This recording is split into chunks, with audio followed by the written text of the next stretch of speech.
Hi guys, we're back. So I came back just because a lot of you guys are asking me to get an update on Michael. So here we are with Michael Dasmariñas. So Michael, say hi to your fans. Hello po sa mga fans and good day.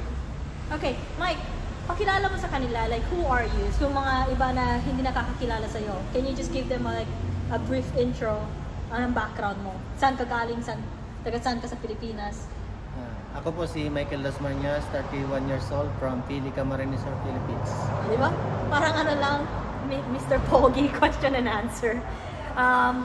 So, as everybody knows, isa ka sa mga well-known boxer natin sa Pilipinas. Why did you decide to choose? Bakit ito yung profession na pinili mo? Decide ko po na maging boxer dahil nung bata pa po ako nakakapanood ako ng mga boxing events sa barangay namin, and ayun po, kaya nagustuhan ko na rin, sinubukan ko at nakita ko na parang okay naman ako, parang nag-i-excel naman ako sa sports ng boxing, so pinagpatuloy ko na. So nung bata ka ba, lumaban ka rin sa mga barangay?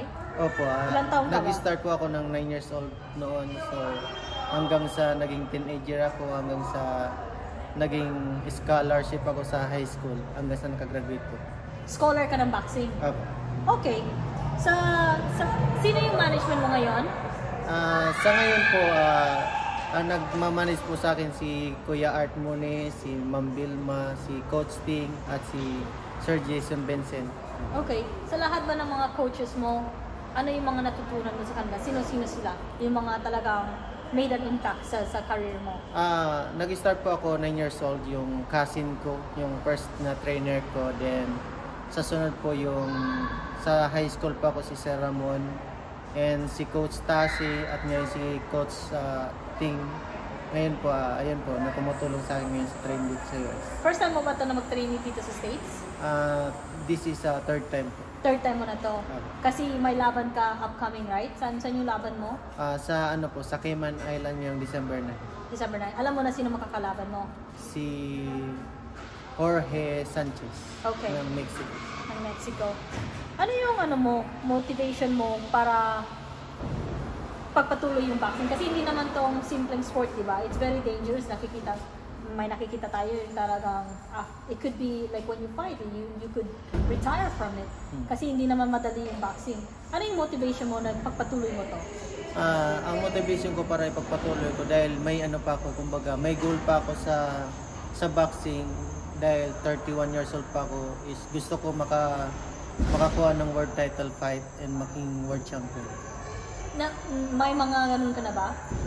Opo, dati naging WBC Youth World Champion ako, IBO World Champion, and ngayon current WBC Asia Champion. Okay. So, okay, aside from those, pwede mo ba sabihin sa amin current ranking mo at saka yung mga achievement mo sa boxing? Yung current ranking ko so far, champion ako sa WBC, pero sa world di ko pa sure kung ikailan ako sa ranking. Okay. What do you think of the present team ngayon, yung team mo dito? Sa ngayon, yung nakikita ko sa team ko ngayon, parang ano na ako ngayon, kumbaga relax na ako, saka total package na kasi nandyan si coach, siya na yung head coach ko, tapos siya yung nagmamanage ng training namin, sa nutritionist, lahat ng vitamins, lahat ng kailangan ko nandito. So, kumbaga swak kayo, di ba? Opo, Like, wala kayong clashes, personality and everything. wala po. And siguro mga ilang taong ka pa magbo-boxing, anong plano mo? Yun po, as long as na kaya ko pa mag-boxing and maganda pa yung takbo ng karera ko at makakuha ko ng world title fight, yun po yung goal ko. Di ba nakalaban mo na dati sa Inoue? Kumusta naman yun?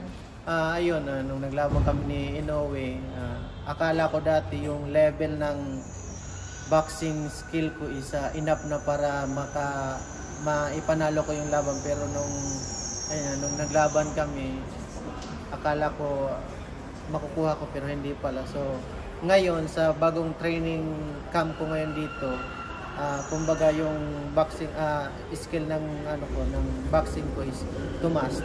Mas prepared ka? Mas prepared. Kasi kahit hindi naman nanalo din, may natutunan ka, di ba? Okay. Do you think at that time siguro nakulangan ka lang ng preparation or talagang hindi lang kayo handa? Sa preparation dati, na-lay off ako ng 2 years. So, sa ano lang talaga, siguro sa Kasi skills during pandemic yun, di ba? Apo, sa skills lang talaga, doon lang kami nagkatalo ni Noe Inoue. Sa lahat-lahat ba ng nakalaban mo, sino yung hindi mo makakalimutan? Ayun na. Si Noe. Si Noe Inoue talaga. Kasi siya yung kumbaga total package eh. Nandun na yung bilis, lakas, talagang nandun na. Kaya kung yung in-out niya, yung footwork, magaling Mabilis siya. Saka maganda yung ano, kumbaga magaling siya tumingin ng angle. Yeah.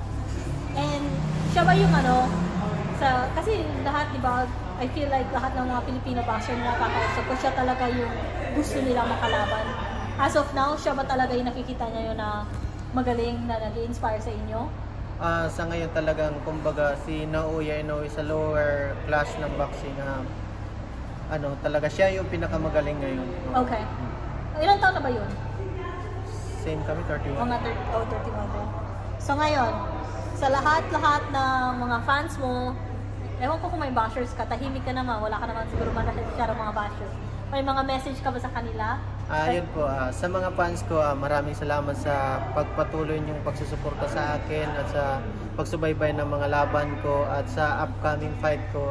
Sana suportahan niyo ko, ipag-pray niyo po ako sa darating na laban ko. And sa mga basher ko, thank you din sa inyo kasi kahit ganun, namomotivate ako na lalo pa magpursige na may pakita ko yung best ko sa boxing. Ayun, God bless.